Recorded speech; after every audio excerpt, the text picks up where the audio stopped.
Sup? What? Nah, hold on. Yeah, I can do it like that. Sup?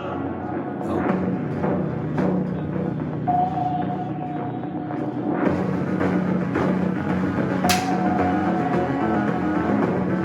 Dice roll. Dice roll. On July 29th. So bus 1170, is that like the number of buses that they have? Like in that city, in that state? Like they have 1,170 buses. Like that's the 1,170th one.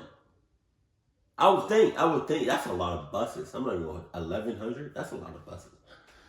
2008, a little after midnight, a 40-year-old man named Vince Lee boarded a Greyhound bus bound for Winnipeg, Canada, using a fake name. He had left his house abruptly without telling his wife where he was going, but he left her a note, which she would later give to police, and the note just said, "I'm gone, don't look for me, I wish you were happy." Vince rode the bus for 5.5 hours without sleeping and got off when it stopped in Erickson. And the bus driver would say to him, "Hey, this is not your stop, you want to get off at Winnipeg." And Vince apparently just did not turn around, didn't react to him, didn't even seem to hear him, and just calmly walked away.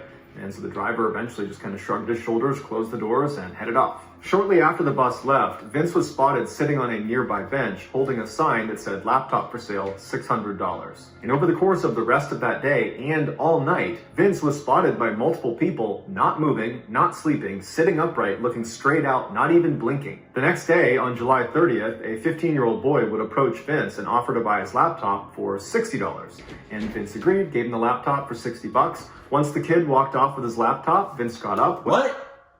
Wasn't he originally selling it for $600? And he did it for $60? That's like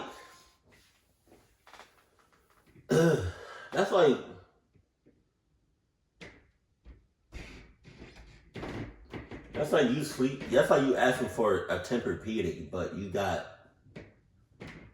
a jail bed. Behind a nearby store and burned some of his belongings before going back to the bus stop he had gotten off at the day before and waited for the bus. A little while later at 5:55 p.m., Greyhound bus 1170 arrived at the Erickson bus stop, opened their doors, and Vince climbed on board and sat in one of the front seats. Sitting in one of the last seats in the bus was a 22-year-old father named Tim McLean, who had boarded the bus 5.5 hours earlier in Alberta, Canada, after a long stretch working at a carnival. When he got on board, he was exhausted, so he went to the back of the bus, put his headphones in, leaned his head against the glass, and then fallen asleep. And when Vince got on board, that's what Tim was doing. He was still sleeping in the back. As soon as the bus left the Erickson bus stop, some of the 36 other passengers on board would say Vince was acting very strange. He was looking down and muttering to himself, and at one point Vince got up and he was pacing up and down the aisle towards the front of the bus. When the bus made a quick stop, Vince stood up, moved to the very back of the bus, and sat directly next to Tim in the same seat. Oh my God, hold on. Hold up. As a bus driver or anybody on the bus, I was gonna be like, "Hey man, what's up? What's up? What's up?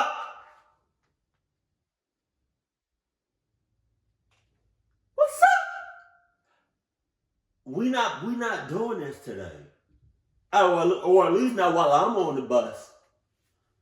All that talking under your breath, talking to yourself, all that cluck shit. You talking about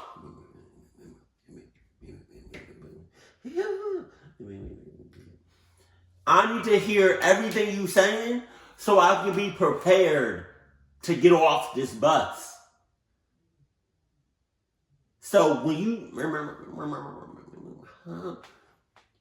what are you saying? I'm going to kill everybody in here in the next 30 minutes. Oh yeah? Bus driver. Yeet! Out the window.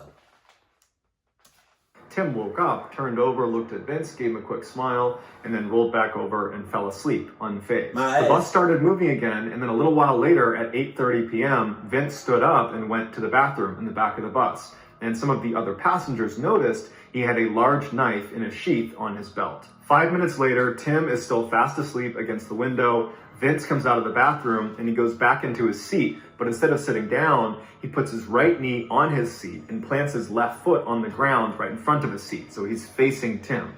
He pulls his knife out of the sheath and drives it into Tim's neck. Tim woke up and he was trying to fight him off of him and he was screaming for help, but Vince was robotic and unemotional, just continuously attacking Tim until he went still. Other passengers were half asleep when this started, and so it took a minute before it registered with everyone what was going on, and quickly people started screaming, and then the bus driver pulled over, and people were clamoring to get out of the bus. Once off the bus, a couple of the male passengers decided they had to go back in and try to save Tim. What? But when they walked up the steps and looked down the aisle, they saw Vince had pulled Tim out into the aisle. Vince's back was to the front of the bus, and they could tell that Tim's head was no longer on his body. At this point, Vince whipped his head around and looked at the three men that had come on the bus, and he jumped up and charged them with the knife, at which point the three men retreated and ran out of the bus. And luckily, one of them was the driver, who was able to initiate the security system on the bus that made it immobile, so Vince couldn't drive it away, and it shut permanently the doors until you deactivated the security system. Vince tried to push the doors open, but he couldn't do it, so he went back up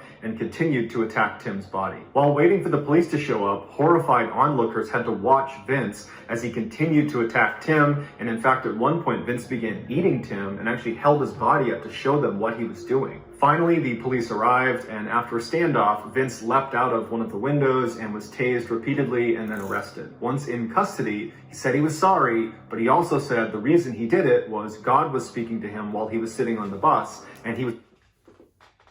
Don't put God into this. Don't put, how dare you? How dare you, Jehovah's Witness? Don't put no God in this. What you talking about? The fact that you even said his name, you thought his name. Don't do that. Please don't do that. Ooh, don't do that. Oh, that's not good. Instructing him that Tim was an alien who was going to attack him, and so he needed to go kill the alien to save the world. In a controversial turn of events, Vince Lee was found not criminally responsible for the death of Tim McLean, and so was...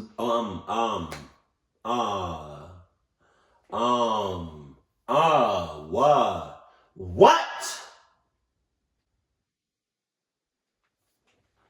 Not given jail time. He was sent to a treatment program that after he finished, he was fully released. He was allowed to change his name. He has no restrictions. He has no supervision. He is a totally free man. Just minutes. Just minutes. So hold on.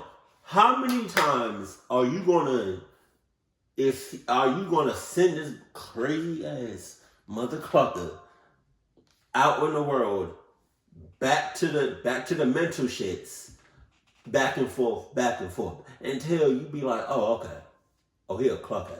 Okay, Gattor was right. After Vince was apprehended by police, one of the passengers who had been sitting near Tim when the attack started gave an interview where he described what happened. Here are segments of his interview. I was just reading a book.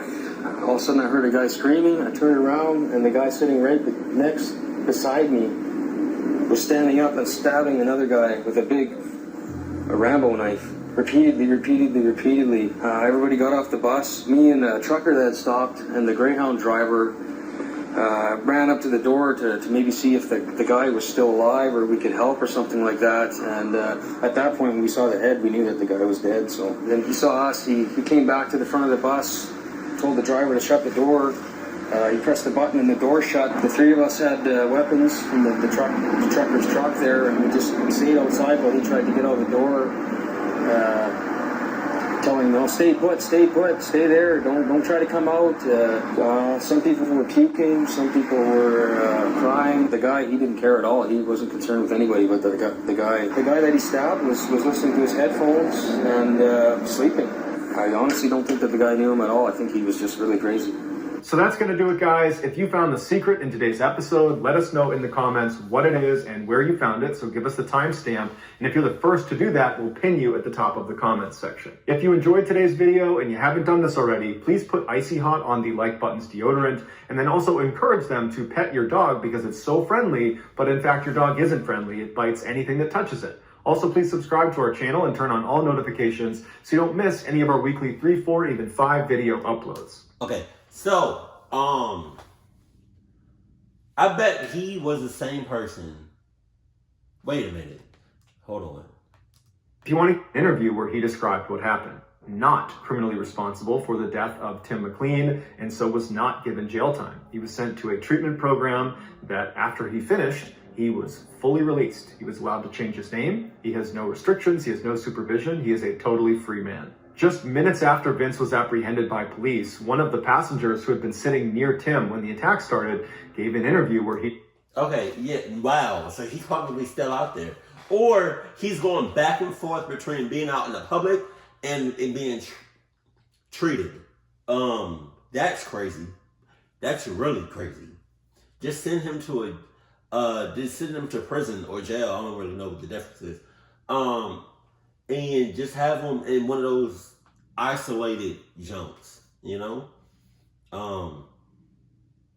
And then I bet you he's probably the same person to go to a public restroom, go to a urinal, and see somebody else using a urinal, but it's 10 other urinals, nobody's on them, and pee right next to you. Jesus. That's crazy. What would you all have done if you was the other guy with the headphones? What would you have done if you was just like, you went to sleep, got up, wait, you went to sleep, nobody was sitting next to you, right? There's other spaces that he could have sat in next to anybody. But you put on your headphones, notice nobody sit right next to you. You went to sleep, you woke up to somebody all of a sudden sit next to you, but there's other spaces where that person could have sat in. Went to his bathroom, came back, he's still right there. I would have got up, I would have woke up, noticed somebody sitting right next to me, and I would have just got up, out the bus. Keep it cool, keep it classy, and I love you, stay happy, my family.